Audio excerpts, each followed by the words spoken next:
ဒီနောက်ကပါတော့ရဲ့ခေါင်းစဉ်ကပါလဲဆိုရစ်ဘရဟိရဲ့အလုံးတောင်ဝင်ဖြစ်တယ်အဲ့ဒီကနေပတ်သက်ပြီးတော့ဒီနေ့မှာကျွန်မဟောပြောသားမှာဖြစ်တယ်သင်ကရစ်ဘရဟိဖြစ်တယ်အဲ့တော့သင်ကရစ်ဘရဖြစ်တဲ့အတွက်သင်သိရမယ့်အရာကပါလဲဆိုသင်မှာအလုံးရှိတယ်ဆိုတာသင်သိရမှာသင်မွေးဖွားလာတယ်သင်ဒီလောကမှာရှိနေခြင်းကအလကားမဟုတ်ဘူးသင်မှာသုံးတစ်ခုလို့ပို့တဲ့သင်မွေးဖွားလာတာဖခင်ကသင်ကိုဘာလို့ဖန်ဆင်းလဲဆိုသင်အားဖြင့်ဒီသုံးတစ်ခုကိုလို့ပို့ဖန်ဆင်းတာဒါပြောပြမယ်ဒီကဘာမြေကြီးကအာရနဲ့အေဝါမရှိခင်မပြည့်စုံဘူးပြည့်စုံလို့မရှိဘူးတဘာကဘာလဲဆိုလူမရောက်လာခင်လူမဖြစ်ခင်ဒီကဘာကြီးကမပြည့်စုံဘူးဘယ်အချိန်မှဒီကဘာကြီးကပြည့်စုံလာတယ်လဲဆိုလူဖြစ်လာတဲ့ခါမှာလူရှိလာတဲ့ခါလာမှာပြည့်စုံလာဖြစ်တယ်ဟာလေလုယာအာရနဲ့အေဝါမရောက်လာခင်မှာအဲ့ဒီရဲ့ဥယျာဉ်ထဲမှာအဲ့ဒီမြေကြီးပေါ်မှာမိုးမရွာဘူးဘယ်အချိန်မှမိုးရွာလဲဆိုရင်အာရနဲ့အေဝါရောက်လာပြီးမှမိုးရွာတာပြောချင်တာကပြင်ရှိမှဒီမိသားစုပြည့်စုံမှာပြင်ရှိမှဒီလောကမှာဖခင်ရဲ့အလိုတော်ပြည့်စုံမှာအဲကြောင့်သင်ဒီမိသားစုမှာရှိနေတဲ့အခါမှာဒီဂုဏ်ယူဖို့လိုအပ်တယ်သင်ယခုအချိန်မှာအသက်ရှင်နေရတာဂုဏ်ယူဖို့လိုအပ်တယ်အသင်းတော်မှာသင်ပါဝင်ရလဲသင်အားဖြင့်အသင်းတော်ပြည့်စုံဖို့ဖြစ်တယ်ဟာလေလုယာသင်အားဖြင့်အသင်းတော်ကဖခင်ရဲ့ကောင်းချီးမြောက်ခံစားရဖို့ဖြစ်တယ်သင်တခါတည်းမိကုမေးပါဘယ်လိုဖခင်ကဒီမိသားစုမှာကျွန်တော်ကိုမွေးဖွားစီတာလဲဘာဖြစ်လို့ဒီမျိုးမာမဒီရောက်ကွက်မာမမွေးဖွားစီတာလဲဘာဖြစ်လို့လဲဆိုတော့သင်အားဖြင့်အဲ့ဒီကောင်းချီးမျိုးဒီကောင်းချီးခံစားရဖို့ဖြစ်တယ်ဟာလေလုယာသင်ဘာဖြစ်လို့ဒီဘာဝင်ခြင်းကိုဘုရားကပို့တာလဲဒီဘာဝင်ခြင်းမှာဘာဖြစ်နေခိုင်းစေတာလဲသင်အားဖြင့်အဲ့ဒီဘာဝင်ခြင်းကောင်းချီးခံစားဖို့ဖြစ်တယ်သင်မရောက်လာခင်အဲ့ဒီသင်ဘာဝင်ခြင်းကမပြည့်စုံဘူးသင်ရောက်လာမှပြည့်စုံတာဘာဖြစ်ဆိုတော့သင်ရောက်လာတဲ့အခါမှာဖခင်မျက်မှောက်တော်နဲ့အတူရောက်ရှိလာတာဖြစ်တယ်ဟာလေလုယာသင်ရောက်လာတဲ့အခါမှာသင်လူတက်ပဲရောက်လာတာမဟုတ်ဒီအိမ်ကိုသွားတဲ့အခါမှာသင်ခန္ဓာကိုယ်တစ်ခုပဲသွားတာမဟုတ်သင်နဲ့အတူဖခင်ပြန်သူပါရှိတာဖြစ်တယ်ဟာလေလုယာအဲကြောင့်သင်သွားတဲ့နေရာတိုင်းမှာသင်မှာဘာသိဖို့လိုအားလဲဆိုဒီအိမ်ကိုသွားရင်အပြောင်းလဲဖြစ်ကိုဖြစ်ရမယ်လူတရားကိုသင်သွားလဲတာပဲဖြစ်ဖြစ်ဘာလဲမိခါရသွားဖက်ဖွဲ့တာပဲဖြစ်ဖြစ်သင်သွားချအပြင်မိသားစုတွေမျောလင်းချင်မဲ့သွားစရာအကြောင်းမဖြစ်ရဘူးသင်သွားချမိသားစုတွေစိတ်ဓာတ်ကြစရာစိတ်ညစ်စရာတွေကြားတဲ့အရာတွေအဲ့လိုမျိုးမဖြစ်ရဘူးပြီးတော့အဲ့ဒီမိသားစုအိမ်ကိုသင်သွားချအဲ့ဒီမိသားစုမှာဖခင်ထံကနေသစုံတစ်ခုကိုရကိုရရမယ်ဖခင်ရဲ့ကောင်းချီးနဲ့သစုံတစ်ခုရကိုရရမယ်ဟာလေလုယာအဲကြောင့်လို့သင်ရှိတဲ့အရာမှာဘုရားမျက်မှောက်တော်ရှိတယ်သင်သွားတဲ့နေရာတိုင်းမှာဘုရားရဲ့အတူပါရှိတယ်အဲကြောင့်လို့သင်သွားတဲ့နေရာတိုင်းမှာအပြောင်းလဲဖြစ်ရမယ်ဆိုတဲ့ယုံကြည်ခြင်းဆုံးဖြတ်ချက်သင်မှာရှိဖို့လိုအပ်တာဖြစ်တယ်ဟာလေလုယာကျမ်းကိုဆက်ပြီးတော့တွားရအောင်သစ်ပေခန်းကြီးနဲ့အငယ်ကိုမောင်မိုက်ထဲမှာအံဖွယ်တော်အလင်းတော်တို့ခေါ်သွင်းတော်မူသောသူသင်ဂျေစုများကိုခေါ်ပြစေခြင်းကရွေးချယ်တော်မူသောအမျိုးဖြစ်ကြ၏ဤစည်းစိမ်ရှိသောယေဘရဟိမျိုးဖန်ရှင်းသောလူမျိုးပိုင်းခြားတော်မူသောအပေါင်းအသင်းဖြစ်ကြ၏စာမီကြောင့်ဒီမှာဖတ်ပြမယ်နားထောင်စေခြင်းနဲ့သင်တို့မူကားတဲ့ရွေးကောက်ခံရသောအမျိုးအနွယ်တဲ့တော်ဝင်ယေဘရဟိမျိုးနွယ်ဖန်ရှင်းသောတိုင်းသူကြီးသားပိုင်းဆိုင်တော်မူသောလူမျိုးတော်ဖြစ်ကြ၏ဒီကသင်တို့ကိုအမှောင်ထဲမှာမိမိအားဖယ်အလင်းထဲတို့ခေါ်ယူတော်မူသောအရှင်ဤကောင်းမြတ်တော်မူခြင်းများကိုသင်တို့ဖော်ပြကြမည်အကြောင်းဒီမှာကျမ်းစာမှာဗာမြင်တွေ့ရလဲဖယားသခင်ကတဲ့သင်ကိုရွေးကောက်ထားတယ်လို့ကျမ်းစာမှာဖော်ပြထားတယ်။ဘာဖြစ်ရွေးကောက်ထားလဲဆိုတော်ဝင်ယေဘရဟိမျိုးနယ်ဖြစ်ရွေးကောက်ထားတယ်။ဖယားသခင်ကသူ့ရဲ့လူအနေနဲ့သင်ကိုရွေးကောက်ထားတယ်။ဘာဖြစ်လို့ရွေးကောက်တယ်လဲဆိုရင်အဲ့ဒီရဲ့အမှောင်လိုက်ထဲကနေအားဖွယ်တော့အလင်းထဲတော့ဒီကအရင်ကအမှောင်ထဲမှာရှိနေတာယေရှုမယားခင်ကယေရှုတော်ဝါကတော့အသေးမခံခင်ကသင်ကအမှောင်နိုင်ငံထဲမှာရှိနေတာအဲ့ဒီအမှောင်နိုင်ငံထဲကနေအလင်းနိုင်ငံကိုဖယားသခင်ကခေါ်ဆောင်။ပြန်ကိုယေဘရဟိနဲ့ဖယားသခင်ရွေးချယ်ရခြင်းကဖယားသခင်ရွေးကောက်ရခြင်းကဘာတဲ့လဲအဲ့လိုမျိုးသင်ကိုအလင်းကိုခေါ်ဆောင်တဲ့ဖခင်ရဲ့ကောင်းမြတ်ခြင်းကိုဖော်ပြဖို့သင်ခရစ်တော်ကိုရလာတာအကြောင်းမဲ့တဲ့မဟုတ်ဘူးသင်အားဖြင့်ခရစ်တော်ရဲ့ကောင်းမြတ်ခြင်းကိုသင်ပြီးလို့ကလူချဖို့ဖြစ်တယ်ဟာလေလုယာအဲ့ဒါမှဖခင်ဖြစ်သင်ကိုဖခင်လူအနေနဲ့ရွေးချယ်တာအကြောင်းရင်းရှိတယ်သင်ဖခင်လူဖြစ်ပြီးငါခရစ်တော်ကိုရပြီးဆိုဒီတိုင်းထိုင်လို့မရတော့သင်ခရစ်တော်ကိုရပြီးဆိုတာနဲ့သင်မှာအလုပ်ရှိတာသင်လုပ်ရမယ့်အရာရှိတာအဲ့ဒီအောင်ကျွန်တော်တို့ရေပုံပါလုပ်ဖို့လိုအပ်တာဖြစ်ဒီမှာရေပေါ်အနေနဲ့ရွေးချယ်ထားတယ်အဲ့တော့သင်သိရမယ့်အရာကအဲ့ဒီရေပေါ်မှာအလုပ်တာမရှိဘူးကျမ်းပိုက်တစ်ခုကိုသူကကြည့်ရအောင်ဒီပြဩဝါဒစာအခန်းကြီး9အငယ်1ကျွန်မစာမီနဲ့ပဲဖတ်ပြသွားမယ်ဒီပြဩဝါဒစာအခန်းကြီး9အငယ်1လူတို့အထက်မှာရွေးကောက်ခြင်းခံရတော့ရေပေါ်မြင့်မှန်သမျှဒီအပြစ်ချေရရင်းများနဲ့လူစောရကာများကိုလူတို့ကိုစားဖျားချင်တာဘူစောဆက်ကရခံထားခြင်းခံရ၏ဒါပါမြင်တွေ့ရလဲဆိုဓမ္မကေကရေပေါ်ဟိတ်ရှိတယ်ရေပေါ်ဆိုတာကဘုရားရဲ့အမှုတော်ဆောင်တွေဖြစ်တယ်သူတို့ကဘာတွေလုပ်ရလဲဆိုရင်ရေပေါ်မှန်သမျှဒီအပြစ်ချေရရင်းများနဲ့ဘူစောရကာများကိုလူတို့ကိုစားဖျားချင်တာဘူစောဆက်ကရတယ်ရေပေါ်ဟိတ်တွေကလူတွေအပြစ်လုပ်ပြီးဆိုရင်လူတွေအပြစ်လုပ်ဖို့တဲ့ကိုစားဖျားရှိမှသွားပြီးတော့အပြစ်ဖျားရစ်ကိုဘူတော်ရတယ်အဲ့ဒါကရေပေါ်ဟိတ်လူတွေကိုစားလုပ်ရတဲ့အရာအဲ့ဒါနံပါတ်1ရေပေါ်ဟိတ်တွေလုပ်ရတဲ့အရာပါလဲဆိုလူတွေအပြစ်ကိုစားပြုပေးရတယ် သင်ကတင်းမိသားစုတဲ့ကိုစားပြုပေးဖို့ဖျားတယ်လို့ရှိတယ်သင်ရဲ့ရက်ွက်အတွက်သင်ရဲ့မြို့အတွက်သင်ကိုစားပြုပေးဖို့ဖျားတယ်လို့ရှိတယ်ဘယ်နေရာကများကိုယ့်ရဲ့မိသားစုတွေဝင်တွေကိုယ့်ရဲ့ဆွေမျိုးသားချင်းတွေကဲတင်ချင်းရဖို့ဖျားရှိမှမတတ်ရပြီဖျားရှိမှကိုစားသွားပြီးပြီလေဒီမှာဟုတ်ခင်မှာယေဘရဟိတဲ့လူတွေအပြစ်ရှိပြီဆိုရင်သူကအပြစ်လုပ်ဖို့နဲ့ဖျားရှိမှကိုစားသွားပေးရတယ်ယခုခေတ်ယေဘရဟိဖြစ်တဲ့သင်နဲ့ကျွန်တော်လေလူတွေကိုစားဖျားရှိမှသွားဖို့လိုရတာဖြစ်တယ်ဟာလေလုယာပြတ်သားသမီးတွေသိမတောင်းဘူးဒါပေမဲ့သူတို့အသက်တင်ပြနေခါကိုစားပြီးပြီလေတရားဆွေမျိုးတွေဖျားကိုမသိဘူးမယုံကြည်သူတွေသူတို့အသက်ကိုစားဖျားရှိမှသွားပြီးတော့သူတို့ကဲတင်ချေရဖို့တင်ပြနေခါဆူတောင်းပြီးပြီလေဟာလေလုယာအဲ့ဒီကဖျားတဲ့နဲ့ကျွန်တော်ခံထားတာသူတို့အတွက်ရည်တည်ပေးဖို့တဲ့ဖျားတွေခံထားတာကျမ်းစာတစ်ချက်ကိုသူတို့ကကြည့်အောင်ယေစကျေလာအနာဂတိကအခန်းကြီး20နဲ့ငွေ30ကနေ31ထိုဒီကိုငါမဖြစ်စည်းစေခြင်းငါခွေကားတော့သူမျိုးလုံးပြတ်ပေါ်မှာရ၍စီးသားတော့သူတရားပုံများငါရှာရင်းမတွေ့ထို့ကြောင့်ငါမျက်ကိုငါပေါ်လောင်လျက်ငါတော်ကမိဖြစ်သူတို့ကိုရှိသူတို့အပြစ်ကိုသူတို့ကောင်းပေါ်တော့ရောက်စေမည်အရှင်သာရပြန်မိန့်တော်မူဒီမှာဗာမြင်တွေ့ရလေဣသလာလူမျိုးတွေကဖျားရှိမှအရန်စိုးသွန်းနေကြပြီပရောဖက်တွေတောင်မှသူတို့ဖျားစကားမဟုတ်ဘူးနဲ့ဖျားစကားဆိုပြီးတော့လူတွေရှိဖို့တနေ့တွေသွားပို့တယ်ဖျားစကားဆိုပြီးတော့ပရောဖက်ပြုချက်တွေသွားပြုတယ်ဒါတကယ်တမ်းကျတော့ဖျားစကားမဟုတ်ဘဲနဲ့သူတို့ပြောချင်နေရသွားပြောတယ်ပြောချင်တာကအဲ့ဒီရဲ့ခင်မှာဘယ်လောက်ကြည့်တာမှတရားလူဖြစ်တော့ bro ဖက်တွေအထီးတောင်မှအဲ့လိုမျိုးဖြစ်နေတယ်အဲ့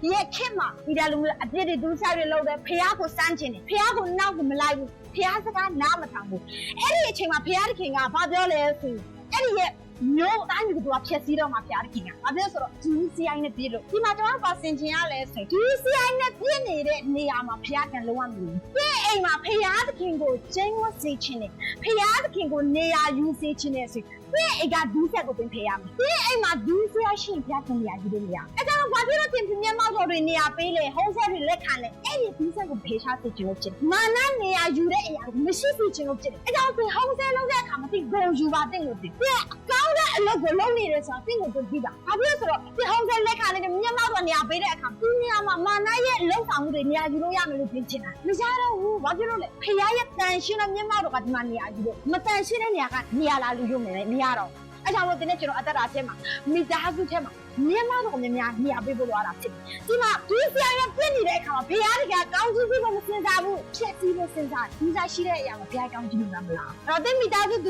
ူဘုရားရဲ့ကောင်းကြီးမြေအောင်ခံစားရဖို့အတွက်သင်မိသားစုထဲကဒီစားကိုဖေရှားရမယ်တန်ရှင်းခြင်းနဲ့အသက်ရှင်ဖို့တန်ရှင်းတဲ့ရင့်ပလင်ကိုပြင်ပြီးဖို့လိုရတာဖြစ်တယ်ဟာလေလုယာဒီမှာပြောထားလေထိုသားလေးကိုငါမဖြည့်ဆည်းစေခြင်းကဝေကာတော့သူမျိုးရိုးပြတ်ပေါ်မှာရရစီးသားတော့သူတရားကိုငါရှာရင်မတွေ့တိုင်းပြည်ဆိုရင်လူအများကြီးရှိတယ်တိုင်းပြည်ဒီမှာမြန်မာနိုင်ငံမှာကြီးကြီးလူအများကြီးတလားလူများတဲ့အချက်မှာတယောက်ကလေးတောင်မှဖျားစီကိုသွားပြီးတော့မဖြည့်စည်းပါနဲ့ဆိုပြီးတော့ဒီတိုင်းလူပြည်သားတွေအတွက်ကိုစားပြီးအပြည့်ဝင်ချတဲ့သူတရားမှမရှိဘူးဖျားခင်ရှာနေသေးတယ်အဲ့လိုမရှိဘူးဒီမိသားစုတဲ့ဒီမျိုးအတွက်ဖျားခင်နော်ဘယ်သူကမတရမလဲဘယ်သူကဝိညာဉ်တော်သုံးလောင်းဖို့အတွက်ဘယ်သူကအကြီးအကျယ်ဆူတောင်းနေလဲရှာနေတာဖြစ်တယ်ဒီမိသားစုမှာဝိညာဉ်တော်အရှိန်နဲ့သုံးလောင်းဖို့ဒီမျိုးအပေါ်မှာပြန်တိုင်းနိုင်ငံအပေါ်မှာဝိညာဉ်တော်အရှိန်ကြီးစွာသုံးလောင်းဖို့ဘယ်နေရာကဖျားစီမှာပွားပြီးတော့ဆူတောင်းနေလဲဒီနေ့ကျွန်တော်ဆူတောင်းဖို့လိုရတာဖြစ်တယ်ဝိညာဉ်တော်အရှိန်ကြီးစွာသုံးလောင်းခြင်းကဖျားရဲ့အလိုတော်ဖျားရဲ့ဂရီတော်အဲ့ဒီဂရီတော်တင်တဲ့ကျွန်တော်အသက်တာထဲမှာမိသားစုထဲမှာမျိုးအပေါ်မှာတိုင်းနိုင်ငံအပေါ်မှာပြည့်စုံတဲ့ဖျားစီမှာဆူတောင်းနေတယ်ဖြစ်ဖို့လိုရတာဖြစ်တယ်ဟာလေလုယ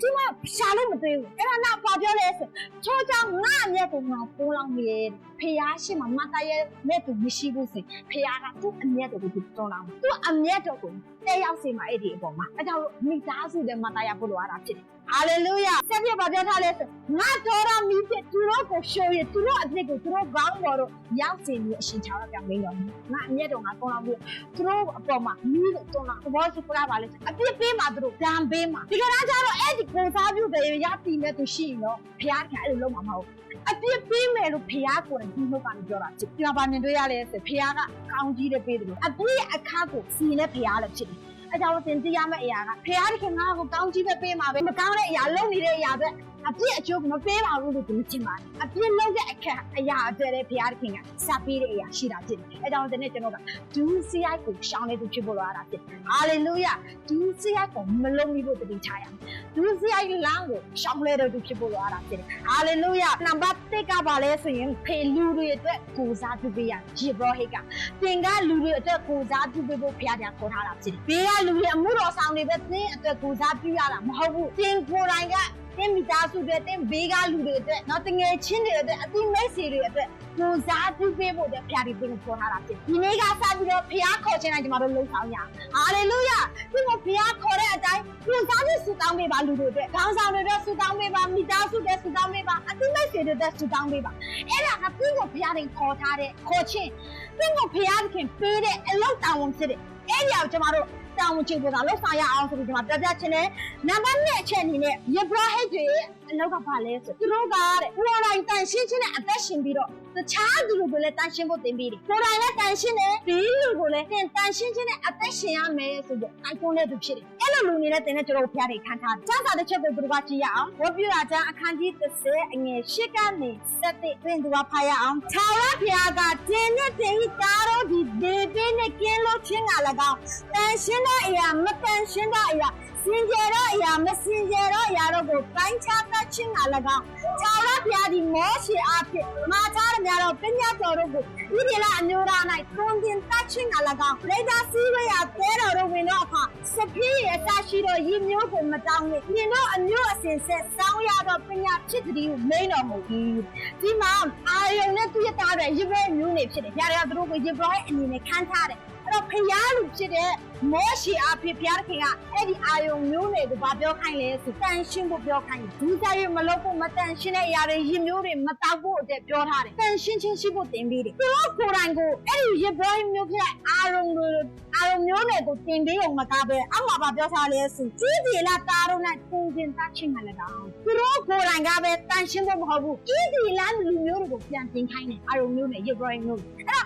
ယေဘရတဲ့ဒီနေ့ကျွန်တော်ကတန်ရှင်းချင်းရှိရမယ်သင်ကိုယ်တိုင်တန်ရှင်းချင်းရှိပြီးတော့သင်မိသားစုကိုတန်ရှင်းဖို့ပြင်ပြရမယ်မတန်ရှင်းတဲ့နေရာဆိုမသွားနဲ့အဲ့နေရာဆိုမကောင်းဘူးအဲ့တော့မသွားနဲ့မတန်ရှင်းတဲ့အရာဖြစ်တဲ့မလုံးနဲ့တင်းတင်းကြပ်ကြပ်ဒီနေ့ကျွန်တော်မိသားစုကိုပြင်ပေးဖို့လာတာဖြစ်တယ်အဲ့ဒါကယေဘရတွေအလုပ်ပြင်ပါပြောထားလဲဆိုရင်သင်တို့အမျိုးအစဉ်စဉ်စောင်းရတော့ပညာဖြစ်တယ်လို့မိန်တော်မူဘူးသင်သားစုမြေဆက်ကိုတင်ပေးရမှာတန်ရှင်းခြင်းအသက်တာရှိဖို့အတွက်သားစုမြေဆက်ကိုတင်ပေးရမှာမတရားတော့မိထုံးလည်းမလုပ်ရဘူးကိုယ့်ရဲ့သားသမီးတွေကိုတင်ပေးရမှာပြီးရင်ရည်မျိုးအစပြည့်ရဲ့အစရှိတော့တဘောကပါလဲရည်မှုစားတဲ့အရာတွေအရက်တင်တာတွေမတောက်ရဘူးပြည့်သားစုမြေတော့တင်ပေးရမှာမတင်ပေးခင်အရင်ဆုံးပါလုပ်ရမလဲဆိုပြင်ကိုယ်တိုင်ကအရှင်းရမှာပြင်ကိုယ်တိုင်ကစံပြတရားအနေနဲ့မိသားစုမှာနေရမှာအဲ့တော့ကျွန်မအမြဲတမ်းဟိုးစဲတိုင်းမှာကျွန်မအမြဲတမ်းပြောတယ်ပြင်ကပြည့်မိသားစုရဲ့ဖရားလူဖြစ်တယ်အဲ့ဒီအကုန်လုံးဝမမေးနဲ့ပြည့်မိသားစုရဲ့ဖရားလူပြင်ကဖြစ်တဲ့အတွက်မလို့ပြည့်မိသားစုအရှင်းမှာစံပြတရားအနေနဲ့ဆူတောင်းရမယ်မိသားစုရဲ့အရှင်းမှာကျမ်းစာဖတ်ရမယ်နှုတ်ကပတ်တော်အတိုင်းပဲကျွန်တော်တို့အသက်ရှင်ရမယ်အဲ့ဒါတည်းနဲ့ကျွန်တော်ရဲ့တာဝန်ဖြစ်တယ်ပြီးရင်သင်ကိုယ်တိုင်အသက်ရှင်အောင်လည်းပြီးလားမပြီးဘူးသင်ကိုယ်တိုင်အသက်ရှင်အောင်လည်းမပြီးသေးဘူးဒ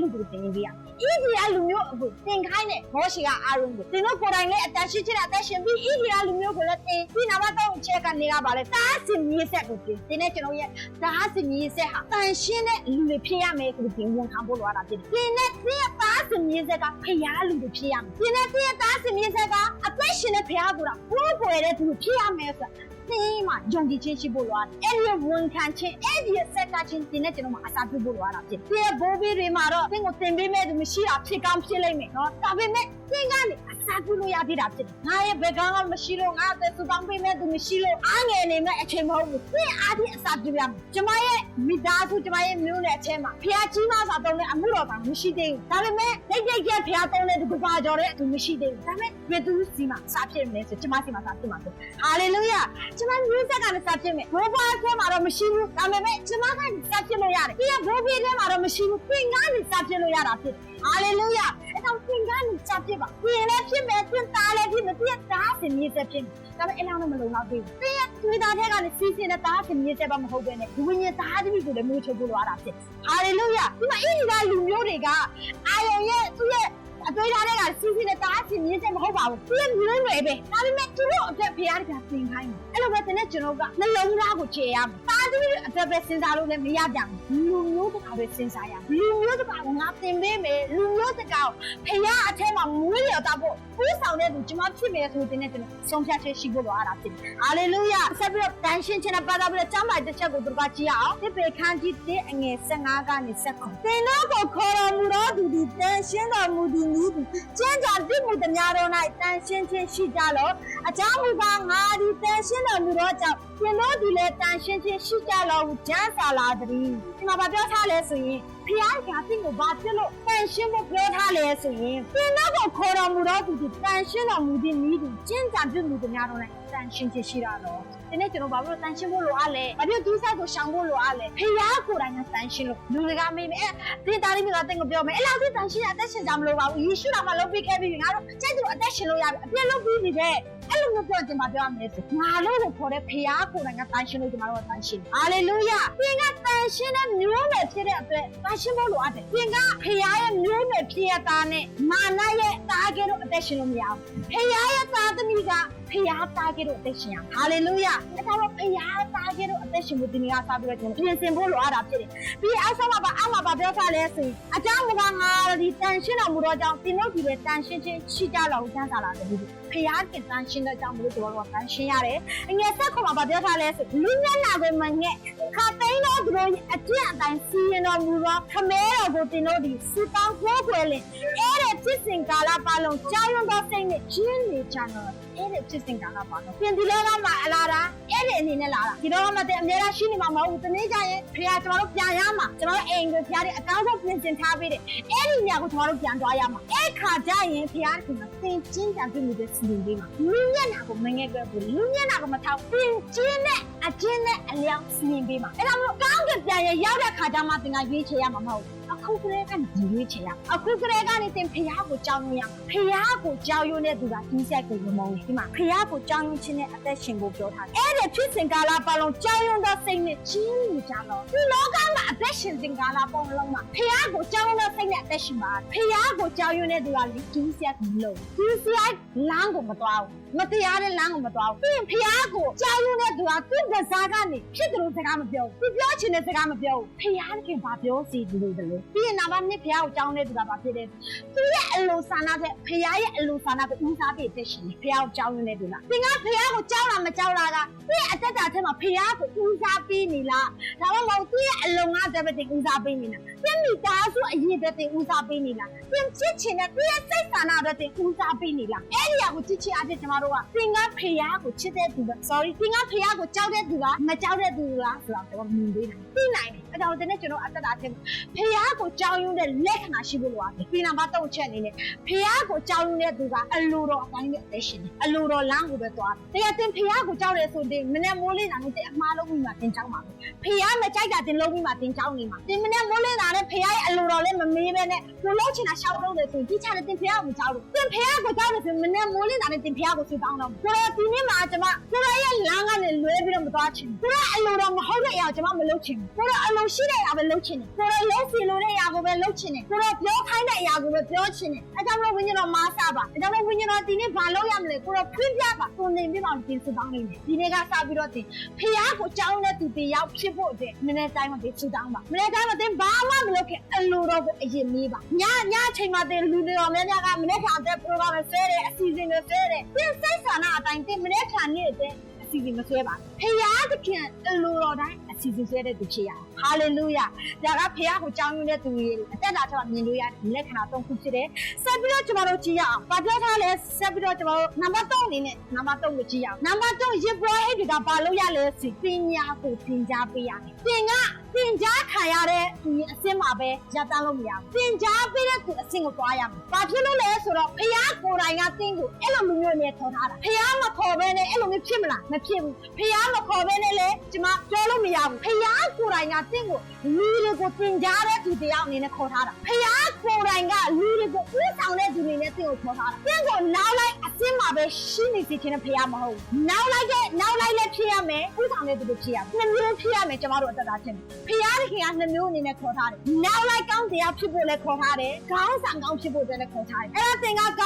ခေါင်းဆောင်ရှိတယ်ခေါင်းဆောင်လိုက်သူကိုနောက်လိုက်ကောင်းတရားအနေနဲ့လိုက်ရမယ်ဒီနောက်တစ်ခုကဘာလဲဆိုရင်ဥဆောင်တဲ့ခေါင်းဆောင်တရားသင်ဖြစ်ရမယ်ခေါင်းဆောင်ဖြစ်ပြီဆိုတော့ဒီမှာသင်နောက်ကိုလိုက်တဲ့သူရှိကိုရှိရတော့မှာအဲ့ဒါလူတွေကိုသင်ဆွဲခေါ်ရတော့မှာလူတွေကိုသင်မွေးထုတ်ရတော့မှာသင်ဖျားကြောင့်လူတွေလိုက်ဖို့တဲ့သင်သွားခေါ်ရမှာအဲ့ဒါသင်ဆွဲခေါ်ပြနေတဲ့သူတွေအဲ့ဒါသင်ဥဆောင်နေတဲ့သူတွေဒီကိုဥဆောင်တဲ့ခေါင်းဆောင်ရှိတယ်လို့သင်ဥဆောင်တဲ့သူတွေရှိရမယ်အဲ့ဒါဖျားရဲ့ခေါ်ခြင်းဖြစ်တယ်ဥဆောင်မိသားစုတွေဒီမှာသင်ကြားပေးခြင်းတယ်သင်ဥဆောင်တဲ့သူတွေသင်မှာရှိရမယ်သင်မှာပေါ်လို့အလုပ်ပြနေတဲ့သူရှိရမယ်သင်အမြဲတမ်းသူ့တဲ့စုတင်အမြဲတမ်းစုတောင်းပေးနေတဲ့သူရှိရမယ်သင်အမြဲတမ်းနှုတ်ကပတ်တော်သင်ကြားပေးတဲ့သူရှိရမယ်သင်အမြဲတမ်းဒီကိုဖျားကြောင့်ခေါ်တဲ့သူရှိရမယ်သင်ဒီမှာရှိပြီလားသင်အပါတိုင်းမဖြစ်မနေသူ့ကိုမမေးဘဲနဲ့မနေမကြမဲနဲ့သူ့ကိုအမြဲတမ်းဖျားကြောင့်ခေါ်လာတယ်အဲ့လိုမျိုးသင်မှာရှိပြီလားဖျားကအဲ့လိုမျိုးသင်ကိုခံထားတာဖြစ်ခေါ်ထားတာဖြစ်ကောင်းဆောင်တရားဖြစ်ဖို့အတွက်ဥဆောင်တဲ့သူလူလိုဆဲခေါ်တဲ့သူဖြစ်ဖို့အတွက်ခြိုင်လို့မရဘူးလုပ်ရမယ်တွားရမယ်ကြောရမယ်သင်ပေးရမယ်ဖျားကသင်ကိုအဲ့လိုမျိုးလုပ်နေတဲ့ခေါ်ထားတာဖြစ်ဟာလေလုယာအဲ့တော့